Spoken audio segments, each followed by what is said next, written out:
Thank you for joining us today. My name is Bill Baker with Firestorm.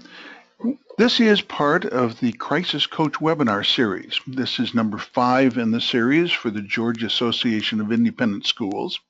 And we're going to be talking about planning and how to test your plans. Are you ready to do? We invite you also to become our friend at Firestorm Solutions at Facebook. You can follow us on Twitter at Firestorm Soul. And there is a hashtag for the session, and that hashtag is Crisis Coach. Firestorm transforms crisis into value and empowers you to manage risks and crises. Firestorm expertise is crisis management, critical decision support, crisis communications, crisis public relations, and consequence management. Please keep in mind that the presentation today is not complete without the accompanying oral comments and discussion, and this information should be discussed in conjunction with your organization's personal counsel. And do not interpret the comments in the discussion as legal advice or legal opinion. The Georgia Independent School Association and Firestorm present this Crisis Coach webinar series. This is the 5th. If you wish to watch earlier presentations in this series, you can go to firestorm.com and you can watch previous webinars. You can also register for future webinars.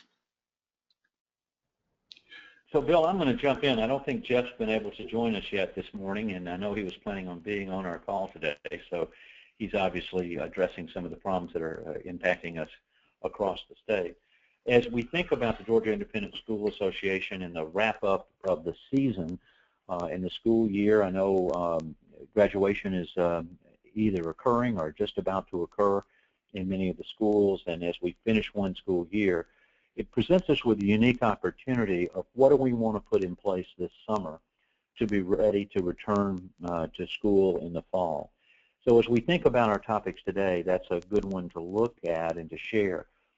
By the way, many of your heads of school will be attending a GISA conference in St. Simons at the King and Prince Hotel the first weekend in June. Firestorm will be there if you've got questions from your school that you would like them to ask, and we'd be glad to sit down and talk with them at that particular conference. I also want to stop and thank you for everything you've done during the school year and your commitment to helping the young people in the state of Georgia as we move forward in many different directions. I think the threats and exposures that we are seeing in our school environment isn't subsiding, it's continuing to escalate, and we'll talk some about that today and talk about how you need to be testing it. My name is Jim Satterfield. I'm the president of Firestorm, and I will lead our conversation today as we go forward. There's also a question function with the toolbar over to the right. If you've got a question and you'd like to ask it, you can type it in there. We are going to try to reach out to everybody on the call today and answer your questions individually as part of a follow-up as we go forward. When we think about our jobs and what we look for, there's risk around all of us. There's risk in our schools, in our families, in our homes, in our communities, and where we're coming together. Whether those risks escalate to become a crisis is a function of the plan and the training and the exercising and testing that you do within each of your schools. That's an area that we can use to mitigate it.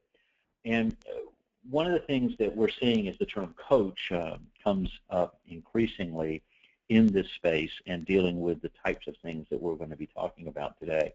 And in fact, in the business world, the term breach coach is now moving to the forefront, someone that's going to be helping the organization if in fact there's a cyber breach, a data breach within an organization. And that's an area to think about within your school, because obviously the information that you have about students and their parents and their family income and those types of areas, we regularly see where breaches are occurring with some unfortunate frequency in the school marketplace to be an area of concern as you think about it.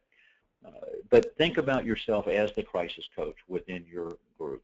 How do you lead them through? How do you come together? We'll talk more about that predict, plan, perform as we continue our conversation this morning. If we think about it, can you identify your school's next crisis? We can. More importantly, you need to be able to identify that next crisis. And we spent several times in our earlier webinars talking about creating an intelligence network and looking at the information that's available out there within the business environment of running your school. We see this particularly also in the areas of bullying, the violence elements that are occurring in many schools, public and private, across the country. One of the things that we lose sight of is the fact that social media is targeted. When people are making postings there, they're talking about a particular person. They're talking about an event. They're talking about a location. If you're not building in as a portion of your plans, listening and looking at those communications, you're missing one of the early warning signs that could tell you that there's a behavior of concern that you need to intervene within your school. So I would encourage you to start to build that in. The summer is a great time to work out the kinks in that, so that as our students return in the fall, you'll have that knowledge base to direct the operations that you're looking for. We're in a different world today. Today we're in a world where everything is in fact foreseeable, and tomorrow anyone may be held accountable. There's an expectation that our children are safe at school. Parents give you care, custody, and control during the school day, and anything that could occur in those areas would certainly be an area for us to focus on in looking at that. We're in an environment where there is an expectation that, yeah, you should have known about that. You should have taken actions. You should have put those emergency supplies there. You should have trained the people better. We're doing a good job in our schools of doing fire drills in those areas, but we're not doing as good a job in testing other components, armed intruders, shelter in place, the other types of events that could be occurring. Armed intruder that happens within our students at recess or outside of the building. What is it that we want to do and to come together? It's important to think about testing as a key area to help you in your job. Your job title and roles and responsibilities obviously relate around the preparedness or emergency or business planning for continuity within your school, or you wouldn't be on our webinar today, or you wouldn't be listening to this recording. So in doing that, we find regularly schools talk about, well, you know, we don't have the budget right now. We haven't had that level together. I would encourage you to think of testing your plan as a way to get buy-in from leadership that, yes, in fact, the types of things that you're recommending that they need to do are in fact done, and you have the type of support that's coming into play. So the two questions there, now or never, it's not unusual for an analysis to be done and go back to school leadership and have them say, you know, that's important, we agree, we're going to get on that when we get back to school in the fall. And then in the fall, you know, we're really busy with holidays and Thanksgiving and Christmas. We're going to get into that right after the first of the year. Then we're in the first of the year, and they're saying, you know, it's spring, we've got those types of activities that are going on, and then it's graduation, and then we're back to summer. So when you're thinking about testing your plans, it's now or never. When you're thinking about updating your plans, it's now or never. There will never be a time that you can have everything done, but if you don't start with implementing a program now, you're not going to get the type of improvements that we look for. As we talk today to the members of the Georgia Independent School Association, and there's I think about 140 or 150 schools in the state of Georgia, if we were to ask each one of you to say, tell me something that makes your school unique, tell me something that you're proud of, and you would talk about the character that you're building in the young people, the moral values, you talk about the academic achievements and where students were selected to colleges and universities, you'd stress some of the sports areas and the success that your teams have had in a variety of different areas, or the personal growth. But as you think about those things, as you test that and you know that we're in the top 1% or the top 5% in the country, when we've looked at hundreds and hundreds of plans at schools around the United States, we find that the average score is 50%, halfway to aligning with standards and best practices, halfway there. Now, if you took a test and you got a 50 on the test, you'd be getting a letter that goes with that, and that F does not stand for fun, it stands for failure. But across the country today, our plans fail. And they fail because they're not tested, they're not thought through, and they haven't worked through all of those elements within it. So I would encourage you to think about now is the time to be testing your plans, putting it in place so that as we return to school in the fall, you can be implementing those improvements and changes as we look at it. Now, there's a balance between crisis and risk as you focus in it. None of us has an unlimited budget as we think about these individual areas and putting it together. JFK in his book used the Chinese symbol for crisis as a combination of danger and opportunity. If you focus only on one side of that, you will miss the other exposure and potential. It's a turning point within your school, whether it's a natural disaster or whether it's an act of violence, and unfortunately, every time we turn on the news, we see another school violence or bullying scenario that would come in place. The trend of all future events is determined by what happens here, and your response within your school and how decisions are made at a crisis becomes a critical element within it. So as you're thinking about this and you're trying to get a focus within your organization on it, use the ability to create an exercise and a test as one of the ways that you get that buy-in and participation. Now, there are 5 common failures in a disaster or crisis, and they're listed here on the screen. Today, we obviously are focusing on the conducting of exercises and updating the plan. It's not unusual for us to find a school that, well, they wrote a plan 6 years ago. But if you look at the turnover in the school, you look at the changes that have happened, that plan is now out of date. Some of the people that are listed are no longer there. And if you look at the plan, the only thing that's been tested has been the fire drill or some of the other limited aspects. We just finished reviewing a plan, and they had been led to focus on the National Incident Management System and the Incident Command Structure, ICS and NIMS, those 2 elements. And someone had just gone to the Homeland Security and FEMA website, copied a bunch of things, and pasted it into their plan. It wasn't integrated with their school, it didn't have assigned roles and responsibilities, and the plan became not able to be executed. The plan couldn't be activated as a result of this because it was a lot of boilerplate, and it didn't tell people how to do what they needed to do. So as we've talked in other occasions, I would encourage you to stop, look at your plan and says, does it tell you what to do and how to do it? Is my plan, in fact, actionable? And the way you'll determine that is by the exercises that we're talking about. So in a crisis, it's not business as usual, it's business as unusual. It's not going to be a day that was like another day within your school. It will be completely different.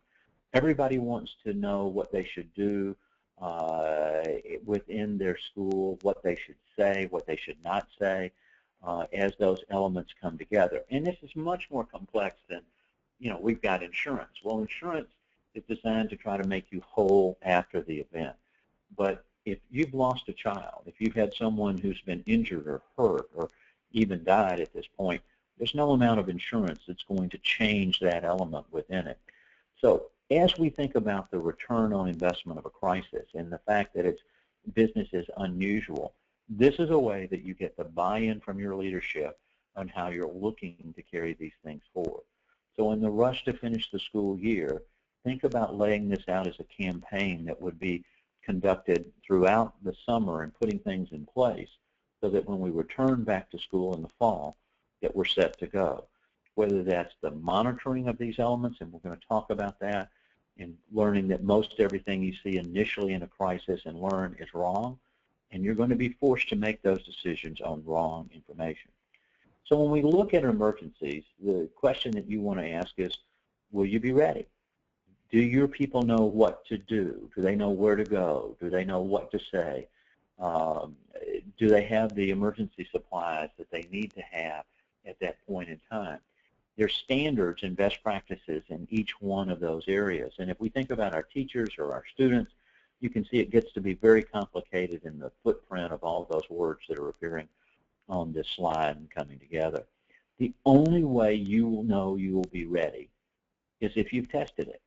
That's why we give tests. That's why there's a final exam in a course. That's why you write a paper. It's to see, has the student learned the material? So the question I would ask you today is, has your school learned the material? Do they understand what they need to be doing to carry these elements forward? So let's go a little bit more into testing and drills and exercises and focus on those elements a little bit. So when we think about it, why should we test? And I won't read all the bullets that are on the screen in front of you. And by the way, there will be a brief on today's webinar that'll be distributed later, and we can certainly talk about it as we're going forward. It's really to make sure that everybody can use the plans and setting up the structure within your school. Is there a crisis management structure for the senior leadership to make those decisions? Are there clear commands and communications on what people need to do? We were just reviewing a school and we looked at their PA announcements related to events. And in their lockdown, they had 2 paragraphs that they were trying to read over the PA system in the event of a lockdown with an armed intruder. Well, that's not going to work. You need to have everybody understand. It needs to be very clear. Lockdown, lights out, out of sight. If that type of information you would know and you could immediately take action on, hearing a long litany of things. And they even had incorrect actions directing the teachers to go back out and look for students. If we're in lockdown, we're going to close those doors. And as we shared with you in the Sandy Hook webinar last month, having the ability to lock with your classrooms are another key element, and that's one to test. And that makes a key difference in terms of the outcomes that would come together. But you're testing your plans to see that everybody understands it. Identify the areas for improvement that can be done to stimulate changes within your school. You're a key agent for change within your school.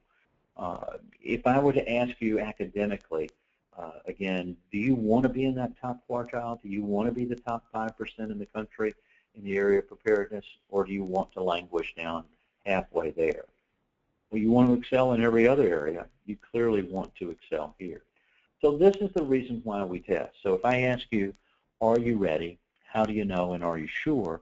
The way you can say, yes, this is how I know I did a test, and now I am, in fact, sure in this particular area.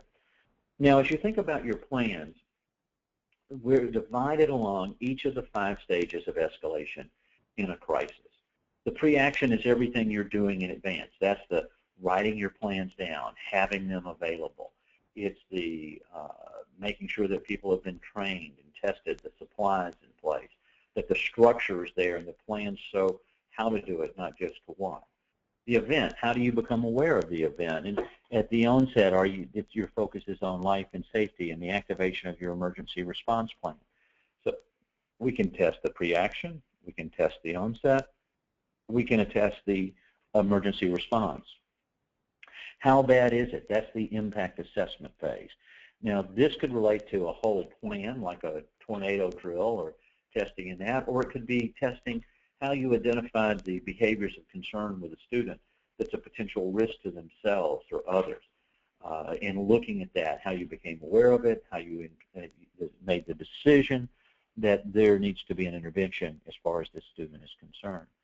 And then if it's a severe impact on our school, then activating your crisis management plan, senior leadership are playing those levels of decisions while your safety team or your safety committee are dealing with the emergency elements. The continuity is how we're going to continue to teach. And today with technology, we have some advantages we didn't have decades ago. I taught school in the early 70s, and if the school building wasn't there, you didn't do anything. But now with the internet, there's a way that we can continue some teaching in an environment when it's not safe to come to school or children aren't able, in fact, to do that. Have you documented those steps and procedures so that you can continue that and to be dealt with? And then finally, you can test how you evaluate you did in each area. And we're going to talk about that some today. And that's a big area of improvement for our schools. An after-action review or a hot wash after you did an exercise or after an event occurred, so that we know what you would have in place in coming together at that point in time. So as you design your exercise, you're not going to test each one of the 5 stages at the same time. You're not going to test every element. We could easily lay out 15 or 20 different exercises to test small components of this, and then you can aggregate it together. And we'll talk about how that's done in just a few minutes. So when you think about the crisis strategy, these are the types of questions that you have to make decisions on and look at. What's known, what's going to happen next, which follows that predict, plan, perform. If you've seen this occur, what's the next thing that's going to occur, and the next thing after that? Focusing on what we're concerned about. What's our plan? What are our activities that we're going to do? What are the actions we're going to take? What are our 3 key messages? And one of the things that we're going to stress here throughout this area is the fact that you have the ability to communicate directly with your teachers during school and after school.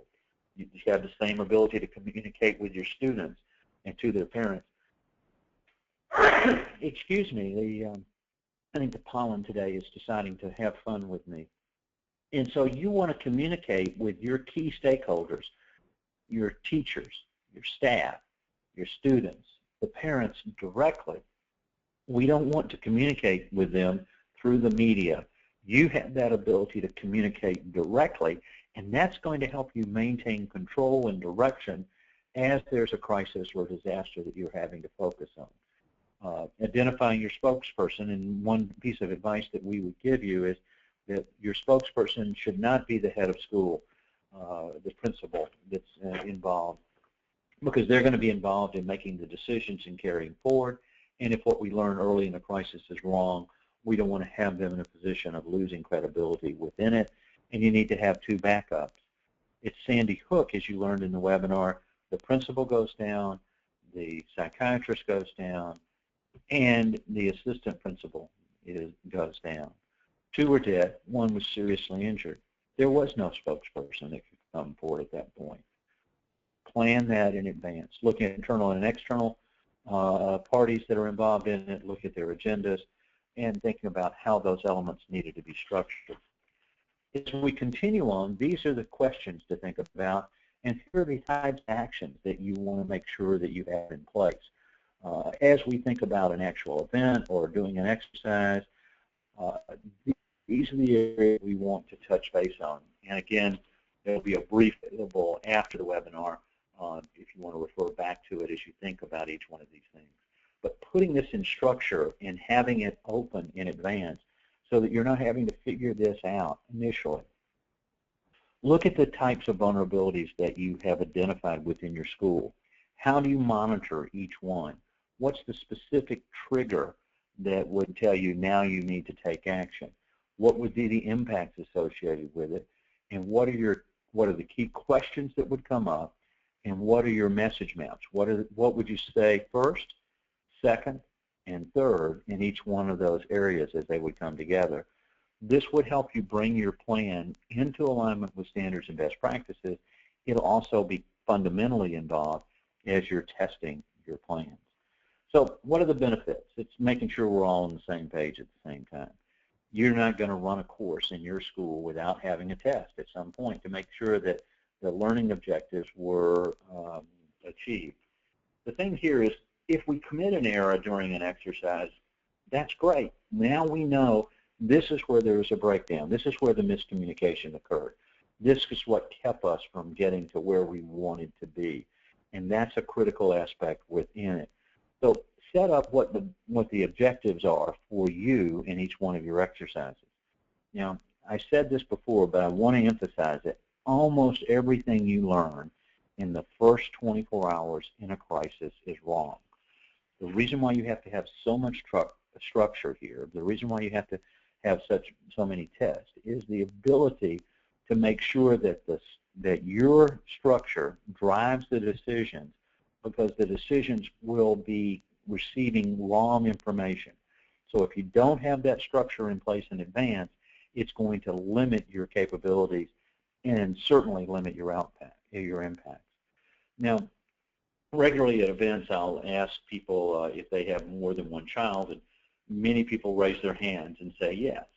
And I will ask them, well, if the first child tells you this and the second child tells you something different, which one do you go with? And obviously, we all have filters from when others communicate with us. That's why it's important to put this structure in place.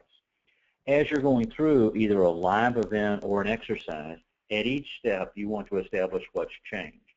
What is it that people know? Not what they think, but what they know. Your emphasis has to be on what it is they absolutely know. Are they concerned? What are they concerned about? And then what's their plan? What's their strategy? What are the actions? If your plans don't lay out those actions, if it's not showing you how to do whatever it is that you need to do, you need to update your plans to that level. And then similarly, you've got to say, now that this is occurring, what is it that we want to monitor? What is it that we want to focus on? How do we monitor it? And who is the person in charge of doing that? Look at the stakeholders. What are our messages that will be going to each one of those? And then finally, what are the key metrics? How do we know if we've done a good job in this particular area? Now, if you're facilitating an exercise with your group and you're having an escalation of maybe 3 or 4 stages within it, this is the first thing, something happens. Now, here's the second thing, something happens, etc. As you're asking your group here, I would encourage you to say, tell me one thing you know. And you point at each person in the group and let them each tell you one, instead of letting a person dominate the entire group. You want to make this an active participation as those elements come together. So I would encourage you to think about that and join in within that process. So it gives you a way to have better control and get more people involved in the conversation and not letting one dominant personality impact your exercise. Now, your objectives obviously aren't going to interfere with the normal school day and our operations of our school. And we want to demonstrate that people know what they do and keep it focused onto a narrow area. You might want to deviate a couple of times or interject something new to let people come together, or if there's a person who's dominating it, maybe they're an individual who you will say, well, they're not at school today, or they're not going to be participating at that point. So it gives you a chance to see how the others would come together. Everybody needs to know what the objectives and goal of the exercise in coming in. We're going to talk about the different types of exercises in just a moment. But underlying all of this is they have to be realistic. We're not going to create a scenario. The last time I looked in Georgia, we're not planning on a volcanic explosion or a tsunami that's going to be hitting us in the Atlanta area anytime soon. And you want to limit it down to a couple of threats associated with it. We don't want to have 50 things happening simultaneously on it. And look at specifically how we're responding, how we're making decisions, how we're communicating. All of those elements will be a key one to be included within it. As we're thinking about that, here are the 5 types of exercises that we would recommend that you would do. And as we think about the school year ending and the school year starting coming up in August, here are things that we want to do. The first thing is a walkthrough of the plan. Take all of your teachers, all of your leaders, and do a walkthrough of the plan. This is what we put into place. This is what we expect you to do and to carry forward. One other major piece of advice, if you're using things like we're going to have a code yellow or a code orange, or we're the Tigers, we're going to have a go Tigers or stay Tigers, eliminate that language and follow the standard protocol. Lockdown, lockout, shelter in place, evacuate. Those are very clear actions, and you want to have clear communication. But if you step through the plan, everybody sees how it takes, and that'll take you an hour to an hour and a half, but that would be a great initial thing to do when the teachers come back in August. Then the drill. That's testing a specific component, and you all are doing a great job with a fire drill on a regular basis, but similarly, I would recommend that you would test a shelter in place, that you would test a lockout or a lockdown so that there's a better understanding of those elements. You can see this could be as short as 10 or 15 minutes, could take up to an hour, but it's making sure that the emergency response is correct. So we've done the orientation or walkthrough, we've done the drill, then comes the tabletop. Now this takes a little more time. We're looking at how we're making decisions and where they're going to come together. This is perhaps your safety team or your crisis management team or a combination of both and doing an exercise within it. You'd have the scenario, you do the escalation through 3 or 4 or 5 stages, and that'll take you about an hour and a half to 2 hours to do it.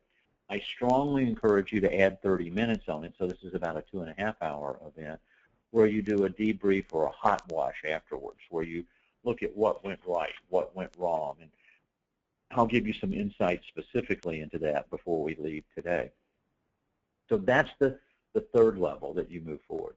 Next then would be a functional, to test particular aspects of it, the communications internally and externally, the deployment of resources. A little more complex to plan. It could take an hour and a half to half a day to do those types of tests as you're looking at those key functional elements. And the final one is a full scale, and that's a 2 hours to an all-day event. You probably involve first responders with it, and you put that together. If you do that, I can't see that happening more than once in a school year. I could see you doing the tabletop at least once a quarter, and the other types of drills are once a month, and then the orientation and walkthrough at the start of the school year. So those become the important elements as you're looking at it. As you're analyzing the exercise, you want to look at what the objectives, were they completed? Did we use all the information that was there? What gaps between what we expected occurred and what in fact did occur? How do we modify our plan? By the way, because we did it this time, does that mean we need to do a different test next time? And what would that be associated with it? The follow-up then would be doing the evaluations, getting feedback from everyone involved. Note issues of command, control, coordination, and communication. Those 4 C's are where the breakdowns will occur and where the most concern rests. And we're going to mention those again in just a minute. But I want you to think about command, control, coordination, and communication as you report that together. Now, the term of art for all of this is a hot wash. You may have heard it, an after-action review, a red cell. The humorous one that I love is walk the cat back. It's hard enough to get a cat to walk forward. You can imagine making a cat go back. But it's the idea you want to go back and look at what worked well and what didn't. Confirm, did it test our plan? Did it reveal any weaknesses? What do we need to do to improve? And then let's, as a team, focus on what our top priorities are. By focusing on what our top priorities are, it helps us with that now or never question that we ask at the very beginning of the webinar today. In the fact that so many schools are looking to do this, and they're, next year we're going to get this, and then next year they say, well, the next year we're going to do it. And one of the common rules on all crisis management is if you're explaining, you're losing. Well, we really didn't have a budget, so therefore we didn't do that and carry forward. If you look at the Amtrak train accidents that occurred in Philadelphia over the last day or so, and you've probably seen it on television, the question is, was the train doing 106 miles an hour in a 50 mile per hour curve, and is that the reasoning going forward? There is no question that seatbelts save lives, but we didn't have seatbelts on the train. By the way, we don't have seatbelts on our school buses. And when you look at that, here's an exposure, here's a vulnerability, and here's a remedy, and we don't implement it. Think about within your school what you can do to mitigate or eliminate a vulnerability, threat, or a risk within the organization. So the hot wash actions then are listed here, and you can see them in the third bullet down. There's that issues of command, control, coordination, and communication. And that's where your breakdown is going to occur. The information and the decisions that are made by the senior leadership at your school, the crisis management team, doesn't get down to the people to know what they want to carry forward. Pulling this together every single time will help you get the buy-in that you need and to get your plans where you're not worrying about being in the bottom half of all the schools in the country. Where academically you're in the top, you don't want that to be the case with your plans associated with it. Looking at gathering cost accounting, if you had to close your school and you were out of classes, do you have to do a refund of tuition? If you're a communicable illness outbreak, what is your strategy? How do we carry these actions forward, and what does it mean to the operation within our school? And looking at, and then that second to last, provide feedback not only to the leadership but to teachers and those on your safety team or committee within your school. So when you finish your exercise, then evaluate how you did as a team. From a crisis management standpoint, we focus on the decision process, the roles and responsibilities, the information clarity, the speed of decision making, and finally the communications effectiveness. And we measure it on a maturity scale of 1 to 4, where a stage 1 is everything is a surprise, it's a liability, all the way up to where your decisions were strategic and it's part of the culture of who your school is. You've established a unique culture at your school. Make sure that your preparedness plans align with that and carry forward, because the goal is to move from the left to the right. Regularly we'll review plans that schools have in place, and there isn't clarity of what the roles and responsibilities are. There isn't an ability to make decisions quickly, can't be communicated, and those are issues that we need to make sure that your plans address in order to align to standards and best practices. I would encourage you to follow a predict, plan, perform process. That's an easy way to communicate it within your school and as you think about it. Predict what the vulnerabilities and threats are, and for each one of those vulnerabilities and threats, what is the impact that that would have? How do we monitor it? And what are the triggers to activate our plans? And then you have to have a plan to address each one of those vulnerabilities and threats that we've had. You have to have messages to address each one of those if in fact that they were occurring. So it's a very simple, straightforward building process to put that in place across the board. And then finally, under perform, you've got to do the training. You've got to do the exercises that we've been talking about today. You've got to test your plans and have those elements coming forward. You've got to have the monitoring, the intelligence network. Just as you monitor weather with a weather radio and applications on your phone to be able to tell you about things that are occurring, you need to monitor the other threats. Do you have a behaviors of concern program within your school that can cause that intervention to occur earlier?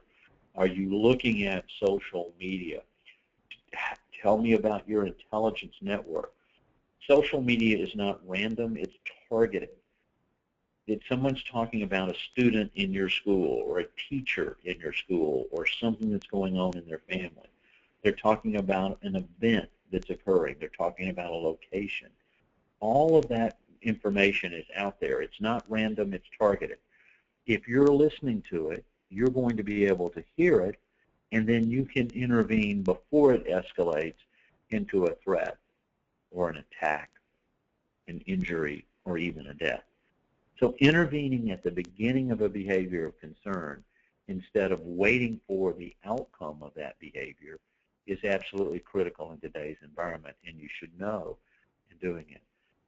We recently were looking at postings by a young lady in school, in a private school, and she was talking about cutting, and cutting is a precursor to suicide that we can see and carry forward. And if you had seen those postings, and I would show them to you, and you might say, well, and I would ask you, if this student was in your school, would you want to know? And the answer is overwhelmingly yes. But if you don't look, you won't know. And that now can be dealt with so that you can have that. So besides testing our plans, what else do we want to think about? Do you want to know what's going to happen tomorrow at your school? Can you afford not to know? And there is an expectation that you are in fact in control and knowing. And this can be done today in an environment completely different than we had years ago, particularly when I was teaching in the environment of change. If you would like to have your school participate in a virtual exercise, we're going to coordinate a time and have multiple schools go through a webinar workshop, just like we're doing right now. except we're going to step through an exercise. You could assemble your team around the table within your school. You'd have a chance to process the information and then participate back with other schools and looking at the actions that you would take and carry forward. If your school would like to participate in that, please reach out, let us know, and we'll include you in that invitation. And we're going to do that virtual exercise at no charge. By the way, we rarely pay people to take our advice as you think through it. So that's one of the things that you can do. If you didn't get a chance to see the Sandy Hook webinar where we talked about the impacts of what it was like at Sandy Hook, if you'll contact us, we can arrange a private showing for your safety team within the school. There's going to be a follow-up webinar next month where we go through and answer all the questions that were generated by that. And we had, I think, some 500 or 600 schools that participated in the Sandy Hook webinar. And when you hear those 911 tapes and see what it's like and the impact that it had on individuals, that's a great call to action. So if that's something you want, again, we can make that available to you and carry through. Or if you want to align your plans to best practices or learn how to create your own intelligence network, let us know. We would certainly be glad to help do any of those things or even schedule some training or plan development. If you want to get an analysis of where your plan is relative to standards and best practices, because of our relationship with the Georgia Independent School Association, the cost for that has been covered. So you can get that analysis, and that would be another tool to help to get senior leadership buy-in and support what you're doing within it. Our thanks today to the Georgia Independent School Association and making this webinar series available to you. And it's a great source. If you find yourself in trouble in your school, and if there's a crisis element that's occurred, reach out to them or contact Firestone directly. We certainly are glad to help in those areas, as we've helped many schools already in the state of Georgia and around the country. But that's one of the benefits that your membership makes available. I can imagine you might have a question or a comment or two about today and the information that we've shared. If so, you can go to the Firestorm website, fill out a contact form there, ask your question or make your request. If you want to participate in a virtual exercise, let us know. Or if you want to arrange a private showing of the Sandy Hook webinar, that's a possibility also. Or you can send us an email directly at webinars@firestorm.com or pick up the phone and call us at 800-321-2219. When we think about schools, we think about continuous improvement. How do we take the student that's a little slower and help them to learn the material and advance? Or how do we continually challenge those good students to be even better and to optimize their career? How do we help instill the values and discipline that become so very important not only in your life in school, but your life after school? The members of the Georgia Independent School Association are committed to helping their students grow. We need to be committed to helping our school grow and be part of continuous improvement when it comes to preparedness. That's a challenge in front of all of us. We all have budget limitations. We all have issues that we need to address.